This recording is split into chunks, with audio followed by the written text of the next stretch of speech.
When an airliner crashes, the consequences can be catastrophic. Carrying such large numbers of people means the death toll is often horrifying. In that single terrible moment, hundreds of lives can be lost. For many, this danger preys on the mind every time they fly. Yet air travel is now our safest mode of transportation. The modern airliner is designed, tested, and built to protect its human cargo. This is the story of how scientists have crashed and burned their way through some of the most sensational experiments in the history of crash testing to try and ensure your next flight is a safe one.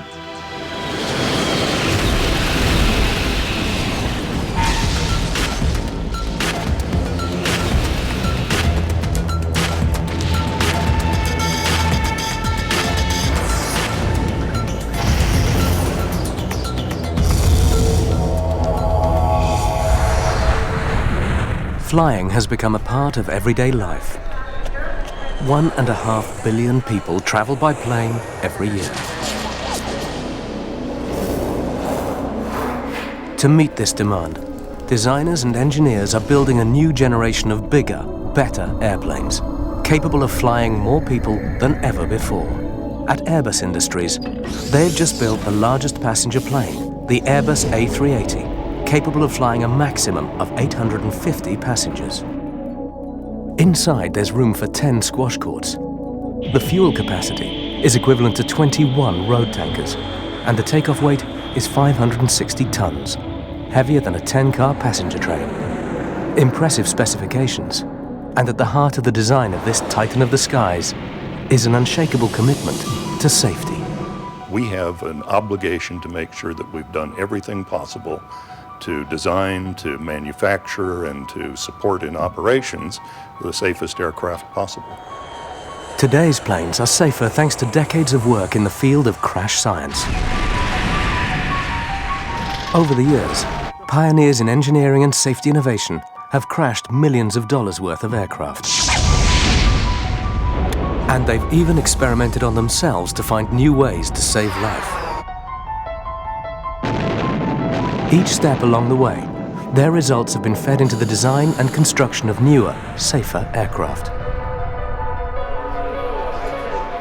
It's taken just over 100 years to get from this to this. The progress crash scientists have made possible is nothing short of remarkable. Some of the greatest advances have been in the robustness of the plane itself. Our very first airplanes were flimsy contraptions, built to fly, but not to withstand a crash. 1903 marked a new era in travel when the Wright brothers successfully completed the first powered flight. But within 5 years, aviation had claimed its first victim. Orville Wright, together with a passenger, Lieutenant Thomas Selfridge, were conducting a flight test on a new aircraft. In a tight turn 45 meters up, the propeller broke and Wright lost control. The plane plunged to the ground. In the devastating impact, Lieutenant Selfridge was killed and Wright himself was seriously injured.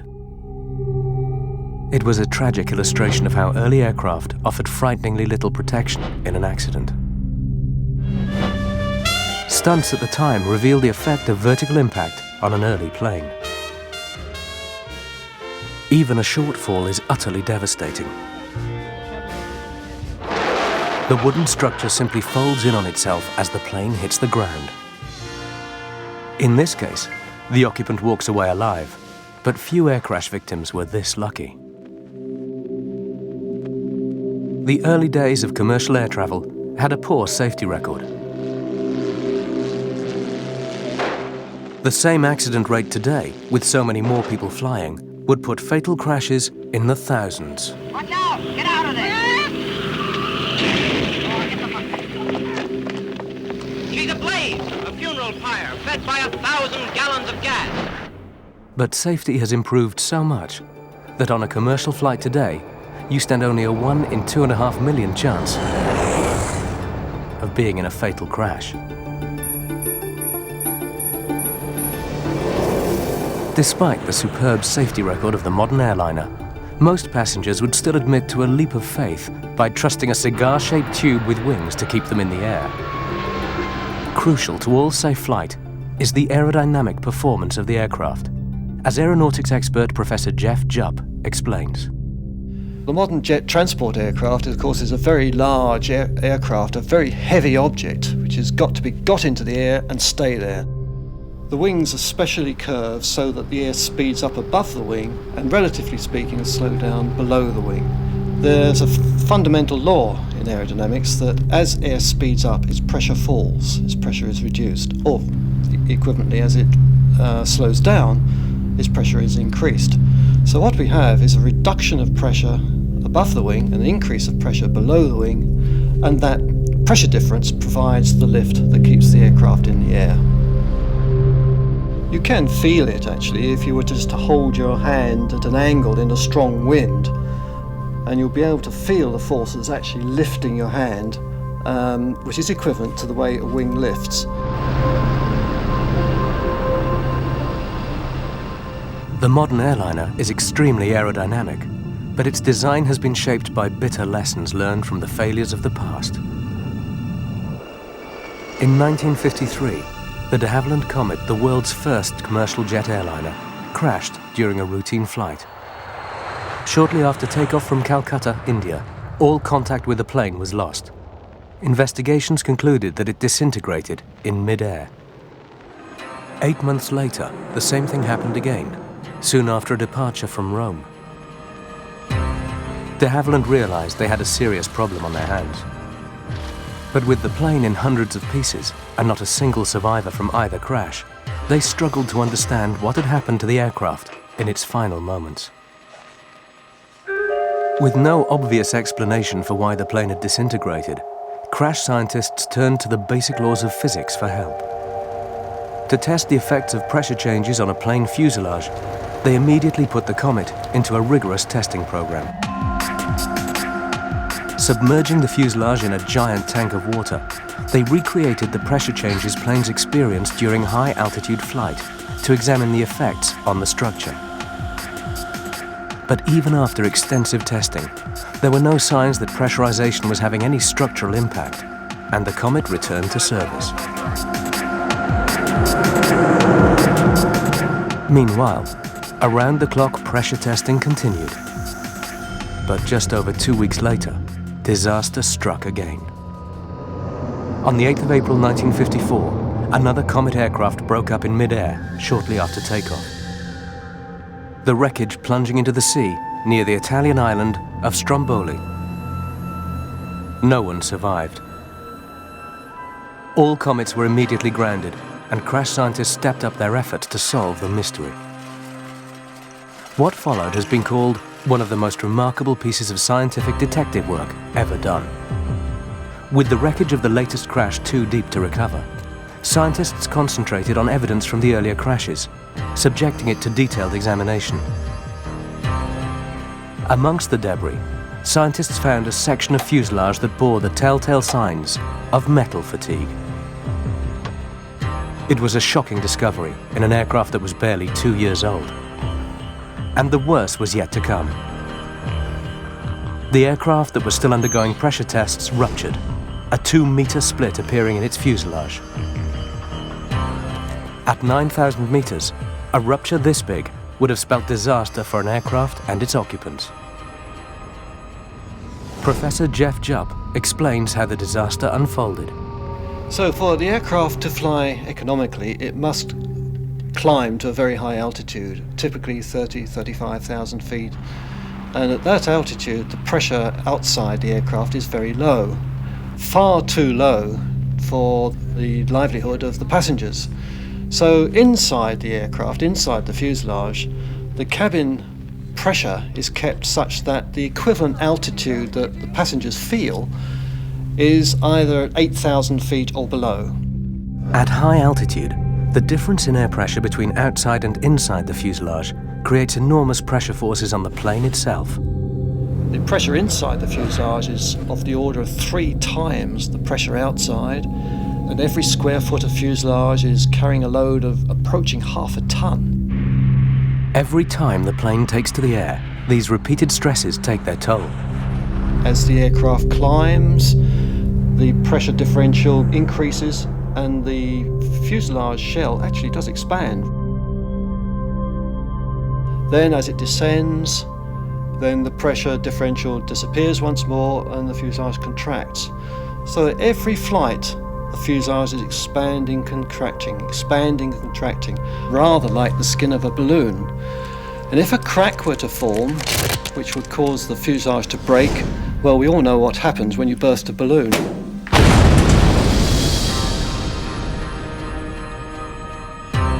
Crash scientists concluded that the destructive energy that tore the comet apart was equivalent to the explosion of a 220-kilo bomb.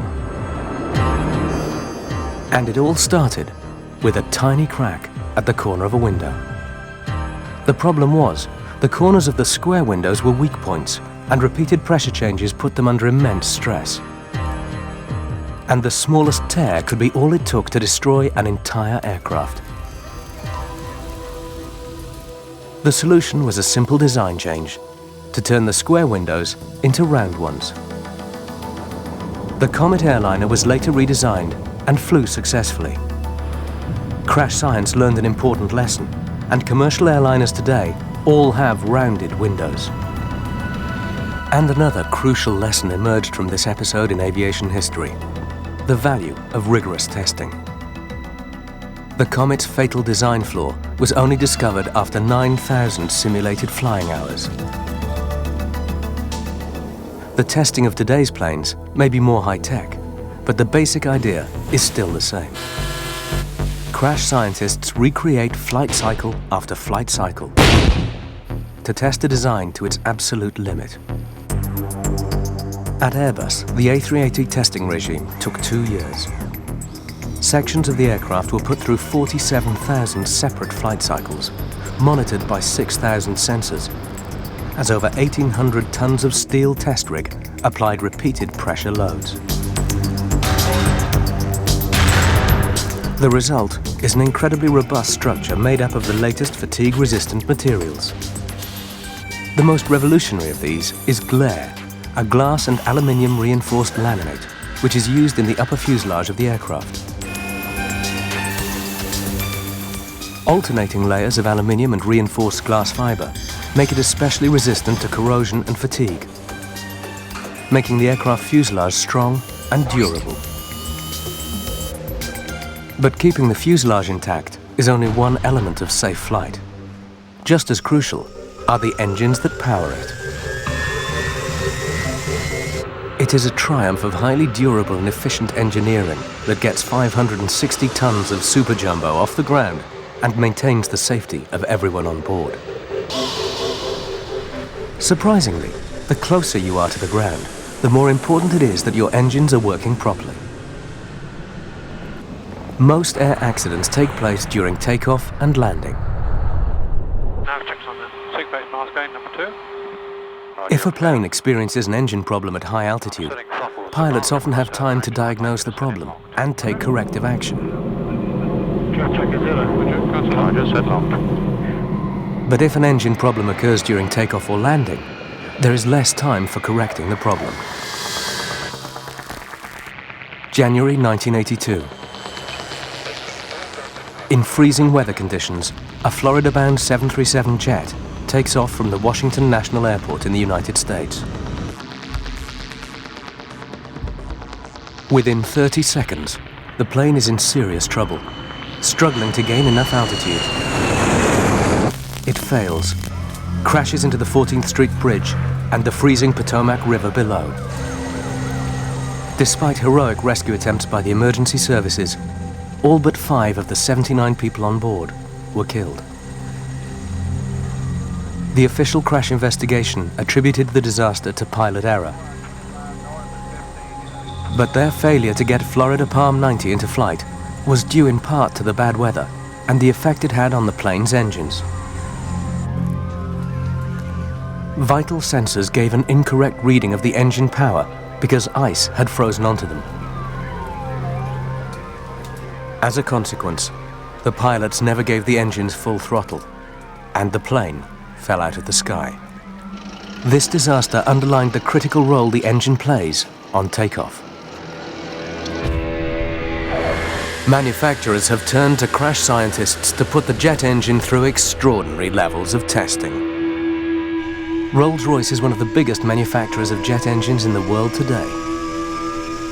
At its technical headquarters in Derby, England, the latest engines are put through their paces. Engineers prepare by fitting the engines with thousands of sensors to gather stress and performance data. Then they're tested in simulated extreme weather conditions. The engines are deluged with 33,000 gallons of water an hour to simulate the heaviest rain and hailstorms. Then they're temperature tested with searing heat and biting cold, simulating the worst conditions they'll have to confront in the air while maintaining power and thrust. This is the kind of environmental barrage that crash scientists must guarantee the engine can still fly through.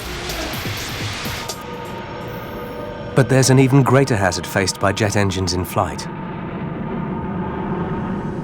Bird strike. The effect of a direct hit on any part of an aircraft can be devastating.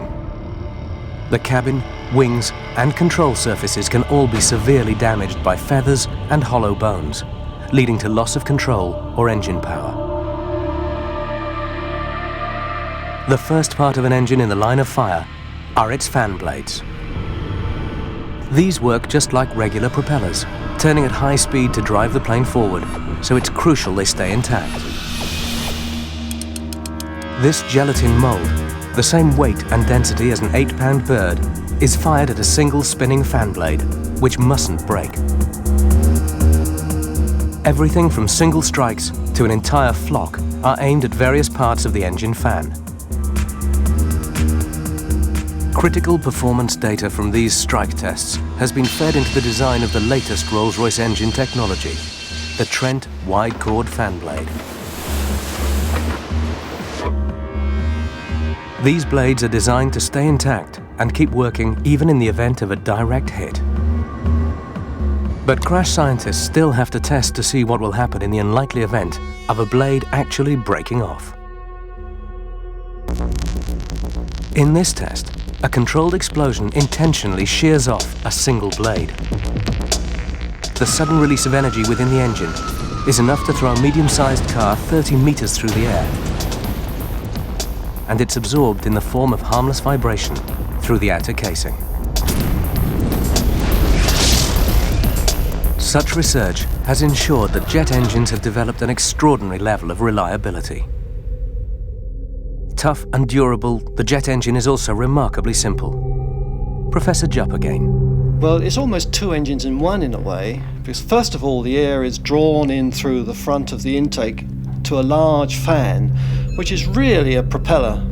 And like a propeller, it draws the air in and thrusts it out the back, and that provides most of the thrust propelling the aircraft forward. But some of the air is drawn through a basic jet engine behind the propeller. It's a process of suck, squeeze, bang, blow. Suck. Air is first drawn into the front of the engine, where squeeze. It's compressed by a large fan housed in a cowling which forces the air backwards and compresses it to 40 times its normal state. Bang. This compressed air then enters a combustion chamber where fuel is injected into it and ignited. And blow. This generates heat, increasing the air pressure and the engine's total thrust. The jet engine is a reliable source of incredible power, helping planes to fly efficiently most of the time as our safest form of transportation. But planes do occasionally crash. When it all goes wrong, it's the job of crash science to make sure the plane can still protect the passenger. Rising to the challenge is William Waldock, a professor at the Embry-Riddle Aeronautical University in Arizona. There's really three things that have to exist to make an accident survivable. First of these is the impact forces that reach the occupants have to remain within human tolerance. The second thing that has to happen, occupiable space has to be maintained throughout the entire impact sequence. We can't let the structure crush in on the occupant. We can't let the structure go away. We can't let that occupant be exposed to things that are going to hit them. And then the third thing that has to exist is the environment has to remain livable throughout the entire accident sequence and beyond. Failing in any one of these three criteria can result in injury or death. The outcome of one particular crash highlighted the fine line that exists between a survivable accident and one that is fatal. 1989. British Midlands Flight 92 experiences engine problems mid-flight and diverts to the nearest airport for an emergency landing. This was a scenario that pilots train for, and landing with one engine should have been straightforward. But the pilots shut down their good engine by mistake.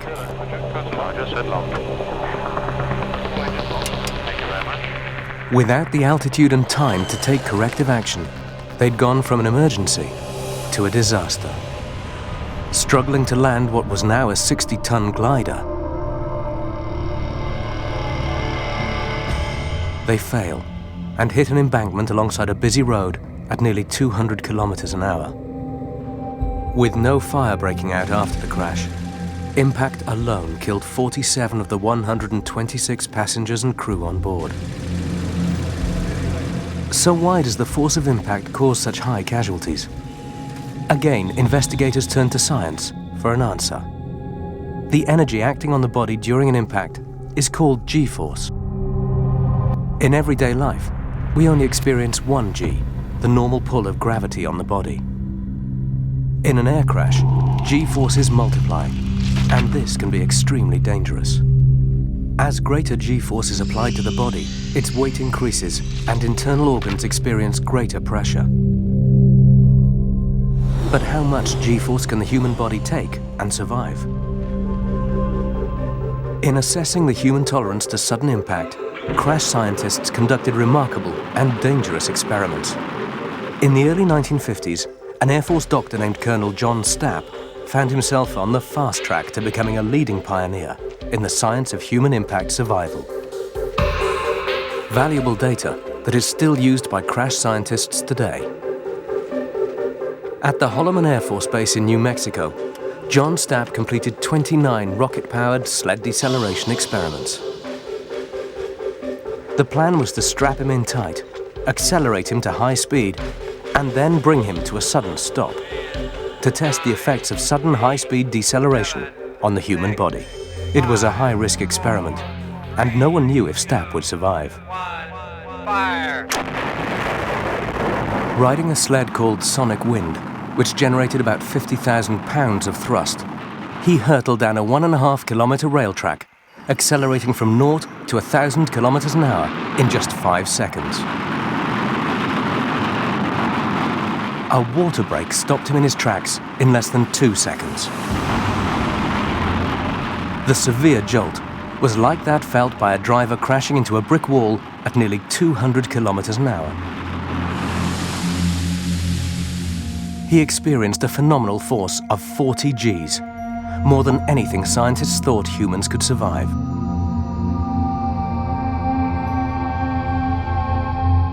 This faster-than-a-bullet ride left Stapp temporarily blind. He burst nearly every capillary in his eyeballs. But surgeons discovered that Stapp's retinas hadn't detached. Within minutes, he could see some vague images. By the next day, his vision had returned more or less to normal. Despite taking part in these high-risk experiments, Stapp lived to be 89 and died peacefully in his sleep. But while Colonel Stapp's sled rides had demonstrated G-force survival levels far higher than believed possible, they and the British Midland crash at Kegworth revealed another crucial aspect of impact survival. The body might be able to withstand significant G-forces, but for how long? Aviation safety pioneer Harry Robertson explains. The severity of an accident is not just the G-forces that are being generated or what's resisting them, like your arm or your neck or your head, but how long those G's will last. We could put 500 G's, for example, on your head for a fraction of a second, and you would hardly know that. But if it lasted for a half a second, you wouldn't be here today. In a plane crash, the duration of the impact phase can be intolerable. And it's not just the body that can be affected. Destructive G-forces are also brought to bear on the structure of the aircraft itself. And real-life crashes can demonstrate what happens when your environment becomes deadly.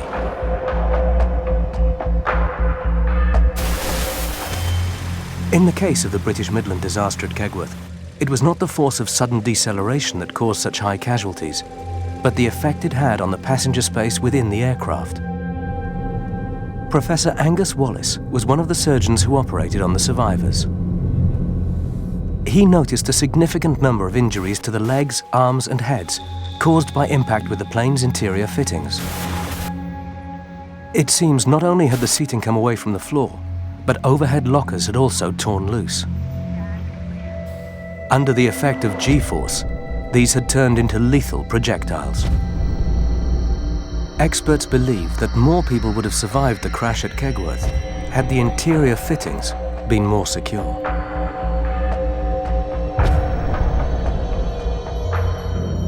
Interviewed soon after about this crash, Professor Angus Wallace highlights the failures of the plane's design.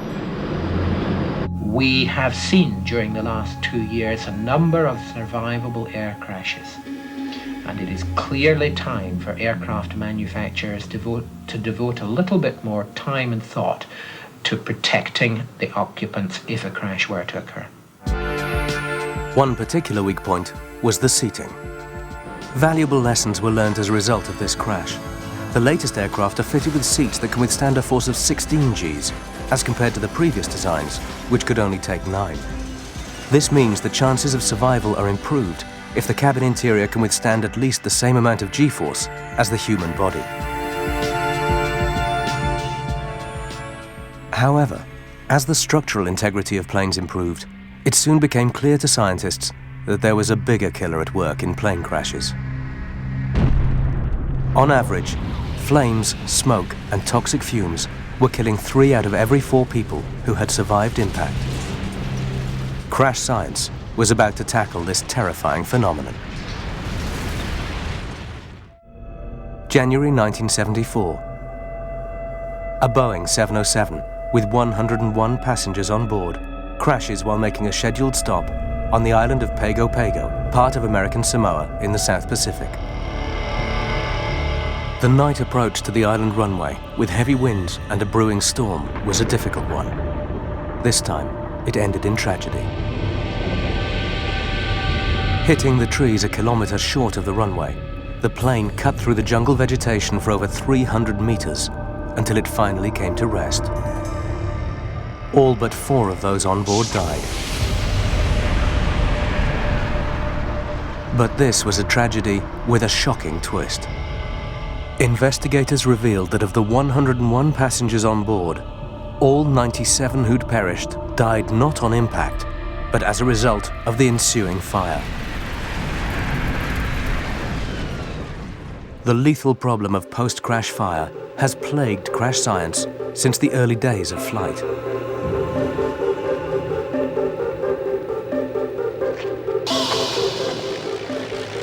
During the 1920s, the world's first scheduled air transportation system, the US Postal Service, flew mail all over the eastern United States.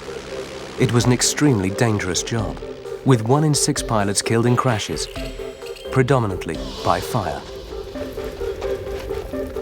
They were victims of poor design, and even minor crashes turned deadly, as entangled pilots were burned alive. The rising death toll inspired Jerome Lederer, a US airmail aeronautical engineer, to take action. He devised a series of full-scale crash tests, enabling him to analyze the sequence of events during impact. In 1927, at McCook Field in Ohio, he launched the de Havilland DH-4 mail planes at full power down a ramp into a brick wall. Filming these tests at high speed shows the crash in detail and reveals exactly how fuel lines are ruptured, spilling gasoline onto the hot engine and exhaust pipes, where it bursts into flame. So Lederer made a simple but highly effective design change. By lengthening these fuel pipes, they were less likely to be stretched to breaking point when the engine was wrenched to the side during impact. Without heavy fuel spillage, the chances of fire breaking out after a crash was significantly reduced, and the lives of many pilots saved. This was a first step for crash science in tackling the problem of deadly post-crash fire. But the larger the aircraft, the greater the fuel capacity, and the bigger the potential fire hazard. Crash scientists focused next on what was actually causing the fire, the fuel itself. Modern jet fuel is basically kerosene.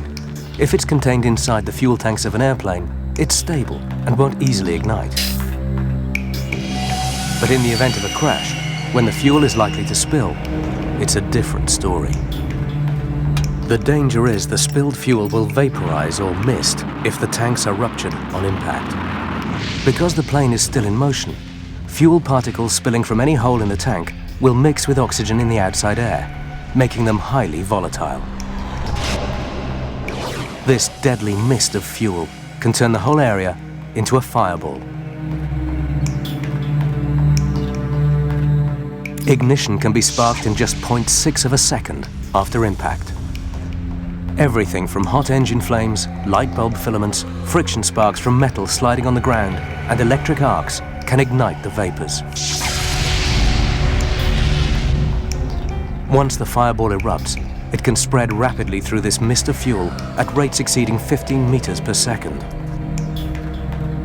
To make matters worse, this fuel mist can shoot ahead, ignite, and the aircraft can slide into the 1300 degrees Celsius fireball.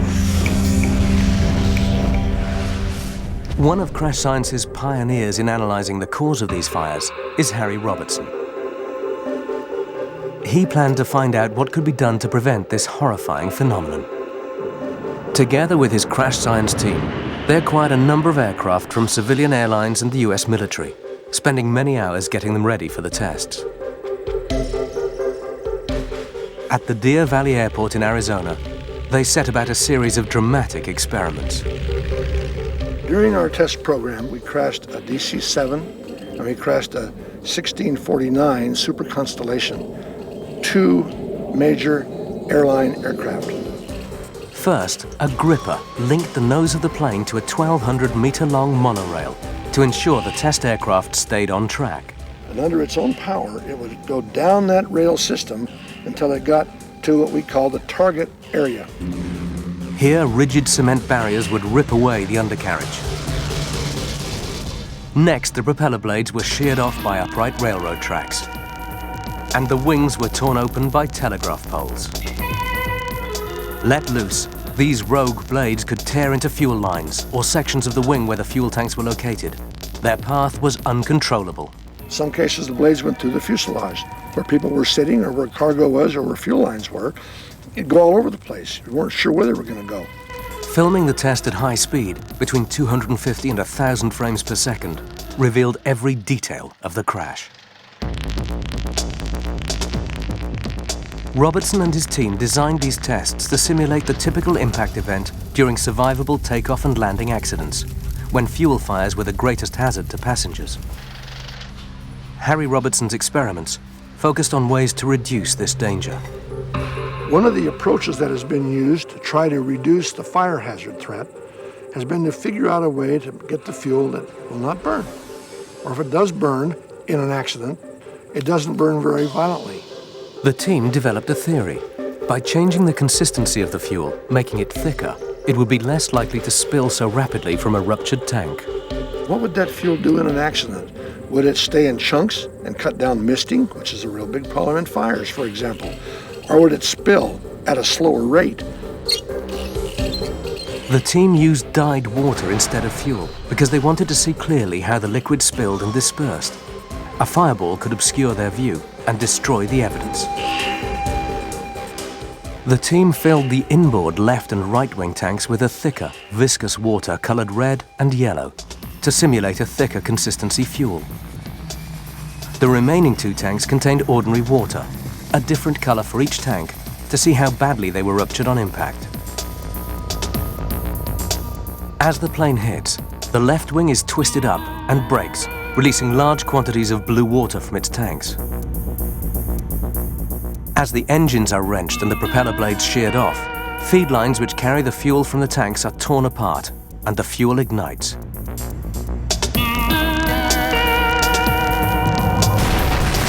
Out of the wreckage, the crash scientists begin their post-mortem of events and discover what happened to the thicker water, representing the more viscous fuel. The slow-motion footage shows that the more viscous fuel does not mist to the same extent as the usual liquid form. As seen here, the red and yellow mist spread over a smaller area than the blue.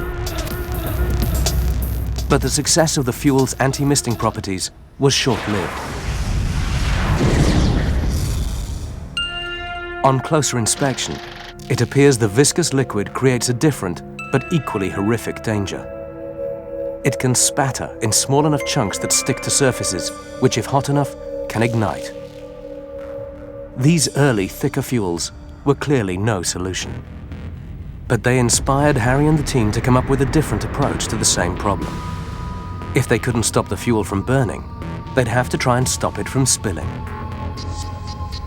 This meant designing a tank strong enough to contain the fuel in a crash, but still light enough for the plane to get off the ground.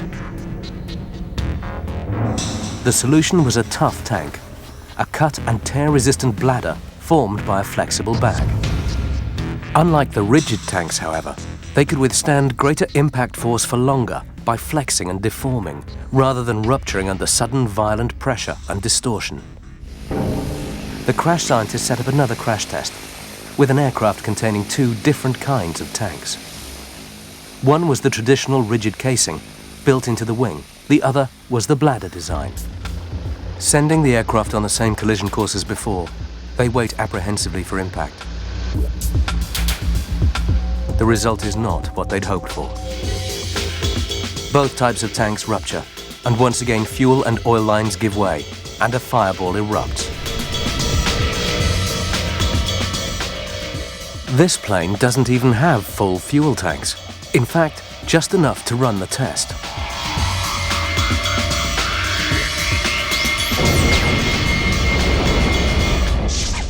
The experiment highlights the severity and complexity of the problem. How do you prevent the wing fuel tanks in a large airliner from rupturing? And how do you contain the spillage in the event of a crash? In large airliners, the most efficient place to carry fuel is in the wings. But a large wing requires a thick metal skin, and when this breaks, even the toughest bladder tanks would be torn open. Harry and his team went on to solve the fuel spillage problem in smaller military aircraft. But the problem of fire persisted on larger commercial airliners.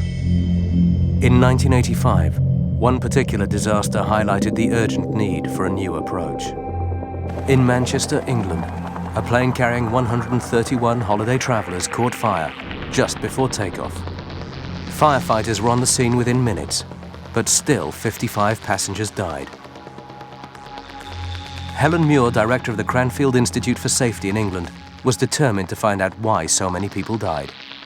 An aircraft was taxiing down the runway and a fire occurred in one of the engines, which caused the kerosene to catch fire.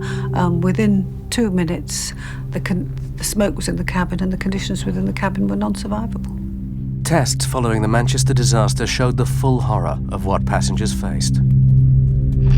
Some of the materials inside the plane would have started to give off toxic fumes, turning the fuselage into a deadly gas chamber inside 2 minutes. These toxic gases can also explode in what's called a flashover, resulting in deadly temperatures. Helen focused on what happened in the crucial minutes when there was still a chance of survival. When we investigated the accident after it had happened, we knew that we had had 2 minutes with half the exits open, and still 55 people hadn't got out. So the question that was asked was, why was it when we tested the plane we could get everybody out when we really needed to? Sadly, we didn't. This accident was, for crash scientists, a graphic illustration of the difference between a test and a real-life emergency. There were a number of factors that appeared to be affecting survival. The science of psychology was part of the explanation. By analyzing human behavior, scientists could predict how people react to an emergency. Helen Muir and her team started on some groundbreaking research to look at these phenomena in more depth. The problem is, how do you design a test which is going to produce behaviour like would occur in that emergency without actually terrorising people or putting them at physical risk? Helen and her team came up with an ingenious solution to motivate a mad scramble for the exits. If I say to them, right, the first half of you on the aeroplane will immediately outside any door I open get a £5 note in your hand, what will happen? And I learned that people do extraordinary things for £5. I was amazed to find that when we'd run the first few experiments and we'd had people rushing to get out of the airplane to get these fivers, I showed the videos to some people who'd been on the Manchester aircraft and had survived the accident. They said, yeah, actually, that's just what it was like. Someone crushed me in my seat and went over me, and look, it's just happening there. Helen Muir's research showed that when faced with a serious danger, some passengers develop a survival tunnel vision. They take extreme action at the expense of others, fighting to get out. Others may freeze up and not move at all, blocking crucial escape routes. The tests reveal that when flight attendants take control of the evacuation, more people will survive as they keep the flow of passengers moving, preventing bottlenecks. The Manchester disaster also inspired a number of improvements to aircraft design itself. The most significant were the installation of emergency floor lighting to help guide confused passengers toward the nearest exit, and the use of fire-resistant materials inside the cabin to reduce the deadly effects of fire and smoke. Both features helped make the difference between death and survival in accidents since.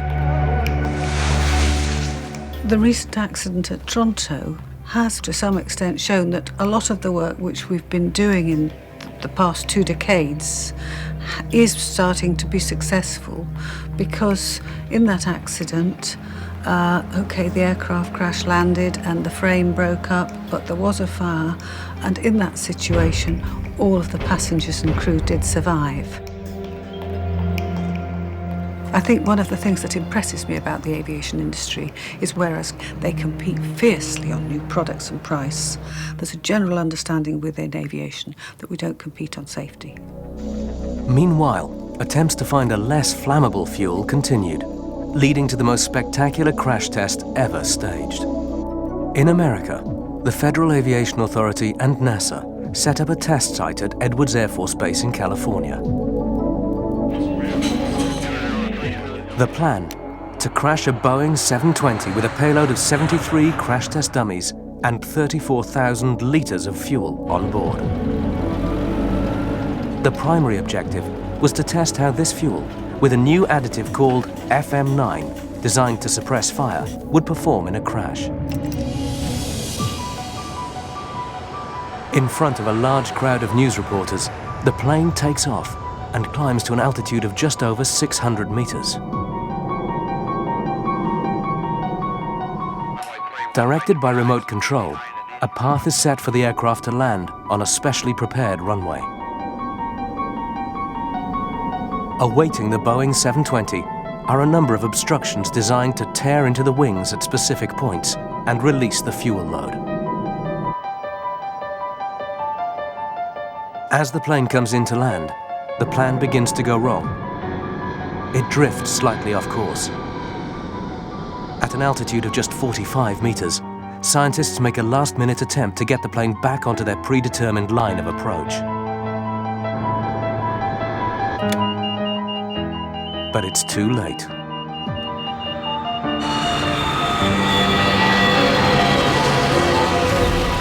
The plane hits the ground at an angle. The left wing brakes on impact, and the fuel inside starts to pour out and ignites.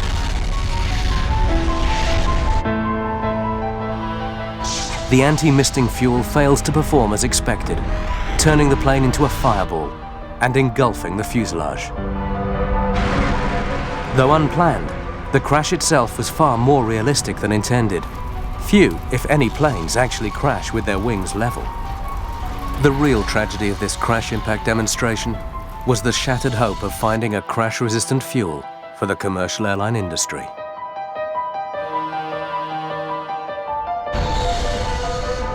Failing to find a less volatile fuel made it imperative to find alternative methods to improve aircraft safety. So, crash science moved on, shifting its focus onto the prevention of airline crashes altogether. The majority of all commercial air crashes are due in some part to human error. Washington, Kegworth, Pago Pago, and in 1977, the worst aviation disaster, excluding ground fatalities, in history, when two 747s crashed into each other on the runway of Los Roderos Airport on Tenerife in the Canary Islands. In heavy fog that had reduced visibility to just 300 meters, a KLM Dutch Airlines 747 had started to take off down a runway where a US Pan Am Jumbo was still taxiing. The total death toll was 583. Nav checks on the 6 base mask gate number 2. Roger, you're clear. The black box revealed the KLM captain was impatient to take off and had made decisions which led to the crash. The black box, or cockpit voice recorder, contained a unique record of the crew's conversations in the final moments of an accident-stricken flight. It's an invaluable source of information that allows crash scientists to retrace the decisions and sometimes the mistakes made just before the crash. In the case of the Tenerife runway disaster, the KLM pilot took off without final clearance. In the majority of cases, it's human error that seals the fate of the aircraft. And the role pilot error plays is one that crash science has tackled by using technology that protects the pilot from making the wrong decision. At Airbus Industries, they've developed a system called fly-by-wire, as Chief Test Pilot Peter Chandler explains. Now, one of the advantages of the fly-by-wire is that where there are regimes of the flight envelope that we know that the pilot should never need to go into, will never need to go into, then we can add protections. On the latest fly-by-wire aircraft, safe flight is guaranteed by computerized protection. On this aircraft, the pilot cannot take the plane into hazardous flight, because any attempt to fly outside of the aircraft's safe limits of angle and speed means the computer steps in and takes control. Speed, speed, speed. There's a warning to tell me that the speed is low. Now I'm in the protection. Speed, speed, speed. And now if I do nothing, even though I haven't moved the throttles, the engines have wound up to full power to try and speed me out of it. But crucially, while this technology is designed to increase safety, it's not meant to replace the pilot altogether. Whether we will ever get to a pilotless cockpit, I think it's not close at the moment. The way the whole aircraft operation, both the infrastructure from the ground side, the air traffic control is set up, means that you have to have the flexibility of somebody on the aircraft to make decisions. Even after 100 years of the most impressive design and technological evolution, the airplane still relies on the skills and experience of the human pilot. And today's crash scientists consider that the way to make flight safer still is to combine the very best of man and machine. 1 in 8 travelers in the United States still say they avoid flying at all costs. But despite our fears, this really is the safest way to travel, thanks to the crash science industry dedicated to safety. Today's airliners have achieved a level of safety that's unprecedented. Every year we move hundreds of millions of passengers safely around the world at levels of safety that are unachieved by any other mode of transportation.